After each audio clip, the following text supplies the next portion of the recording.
Before I begin, tell me, from which city are you watching us right now? I love knowing where everyone is tuning in from because it makes me feel like we're all gathered at the same table sharing this moment together. And tonight's story, well, it's one I've been holding close to my heart for a while. It started on one of those early autumn evenings when the air felt crisp enough to nudge me toward comfort food. I had been simmering a pot of beef stew all afternoon, the scent of thyme and slow-cooked onions drifting through the house in warm, lazy waves. The kitchen lights cast a golden glow over the counter, and I was setting out fresh bread when my son Lucas walked in with someone behind him. "This is Henry," Lucas said, stepping aside. Henry stepped forward, smiling in a way that was both polite and uncertain. He had one of those quiet presences that made you take a second look, not because he was flashy or loud, but because there was something steady in the way he carried himself. His brown hair caught the light from the hallway lamp in his eyes. Well, I wasn't sure what I saw in them yet. I've always liked having my son's friends over, but this felt a little different from the start. Maybe it was because Lucas hadn't mentioned he'd be bringing anyone. Maybe it was because as soon as Henry's gaze met mine, I had the strangest sense that he was trying to read me the same way I was reading him. We sat down for dinner, the three of us, and the conversation began in its usual easy way. College classes, work schedules, a bit of friendly teasing. I watched Henry out of the corner of my eye as he listened, nodding with the kind of attentiveness that's rare in young men. He asked thoughtful questions, laughed at the right moments, and yet there were pauses in the way he looked at me. Pauses that lingered just a fraction too long. At first, I brushed it off as my imagination. After all, I'm 59. I know where I stand in life. But there was something about the way his eyes softened when they met mine, as if he was trying to say something without speaking. I couldn't quite place it. Admiration, curiosity, or maybe a kind of unspoken respect. The meal went on, and the room seemed to hum with a quiet undercurrent I couldn't name. I found myself laughing more than I usually do, my voice warmer, my gestures more animated. Lucas, oblivious, was talking about a road trip they were planning. Henry glanced at me again and I caught it just for a heartbeat. An expression I couldn't read. Not guarded, not open, something in between. After dinner, Lucas excused himself to take a phone call. Henry and I were left in the kitchen. The clink of dishes in the sink filled the silence until he said, "You have a beautiful home. Feels alive." The comment was simple enough, but the way he said it made my chest tighten. His eyes held mine just long enough for me to feel it. That same unreadable look. And in that moment, standing there with the scent of stew still in the air and the faint sound of Lucas's voice in the other room, I realized I was holding my breath. I didn't know what Henry was thinking, or why his presence unsettled me in such a quiet, unexpected way.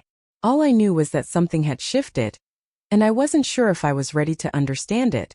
Lucas came back into the kitchen, cheerful and unaware, and the moment between Henry and me dissolved like steam rising from the pot on stove. I busied myself with clearing the table, keeping my hands moving so I wouldn't have to think too hard about whatever I just passed between us. They settled in the living room talking about music and sports, their laughter drifting back into the kitchen. Every now and then I caught Henry's voice, low, steady, warm, and I felt that same little flutter I felt at the dinner table. It unsettled me, not in a dangerous way, but in a way that made me more aware of myself. When I carried a plate of cookies into the living room, Henry looked up immediately. His eyes met mine again, and there it was, that pause, that unreadable weight in his gaze. I set the plate down between them, forcing a light smile. "Don't eat them all at once," I teased. Lucas grabbed one instantly, but Henry waited until I sat down on the edge of the couch before reaching for one. His fingers brushed the edge of the plate in a slow, deliberate way, and I found myself watching his hands more than I should have. We fell into a gentle conversation. Lucas leaned back, scrolling through something on his phone, only half listening as Henry, and I spoke about the autumn weather, books we loved, the comfort of a well-cooked meal. It surprised me how easily the words flowed between us, like we'd been talking for years instead of minutes. At one point, Lucas excused himself again, muttering something about grabbing a jacket from his car. Henry shifted slightly on the couch, turning toward me. "You remind me of someone," he said quietly. "Oh, who's that?" I asked, keeping my tone light. "My grandmother," he said, but not in a way that made me feel old or distant.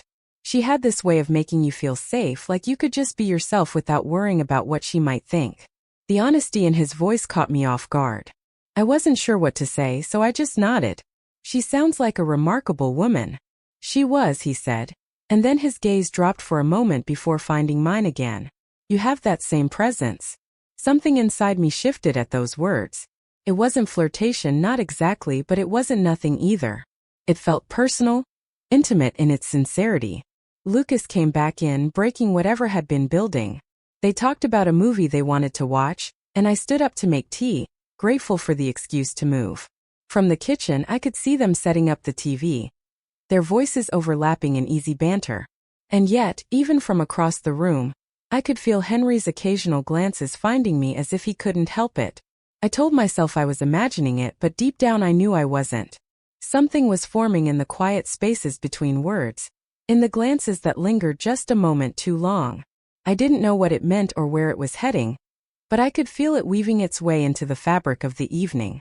When I brought the tea back, Henry reached for his cup and murmured a thank you, his fingers grazing mine for just a second. The contact was fleeting, accidental, or at least that's what I told myself, but it sent a ripple through me I wasn't prepared for. The movie started, the lights dimmed, and I settled into the armchair across from the couch.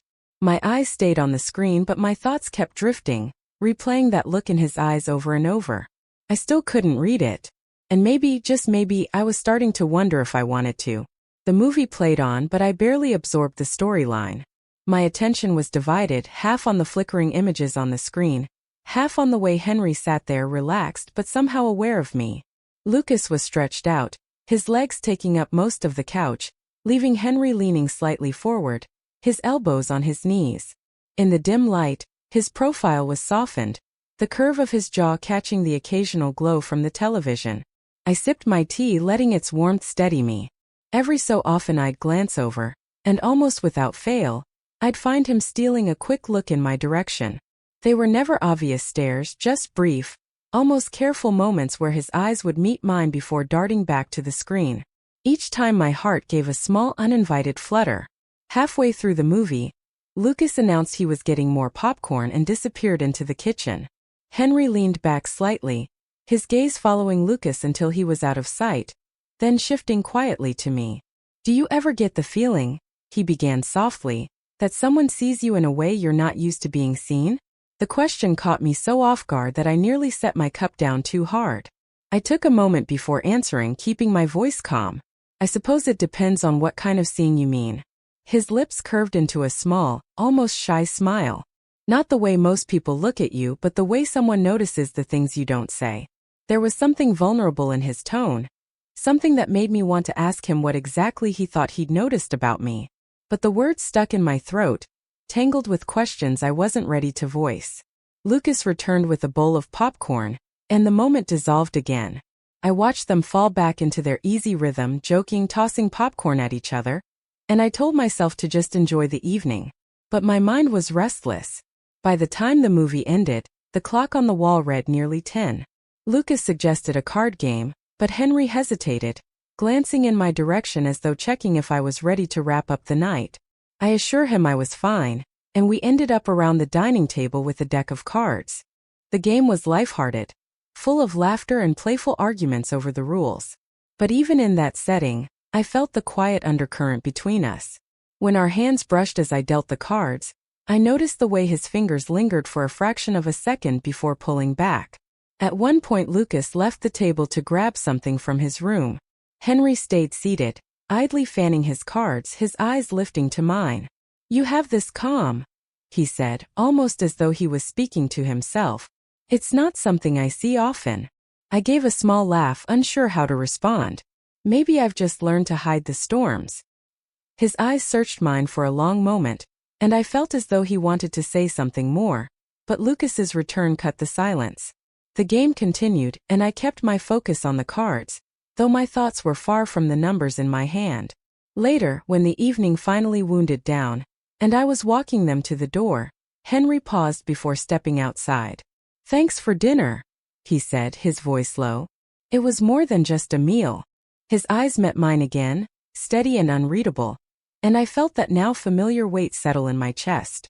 After they left, I stood for a moment in the quiet of the hallway, the scent of stew still faint in the air, wondering why those eyes, so impossible to read, felt like they'd been speaking to me all night, and why a part of me was starting to wish I understood their language.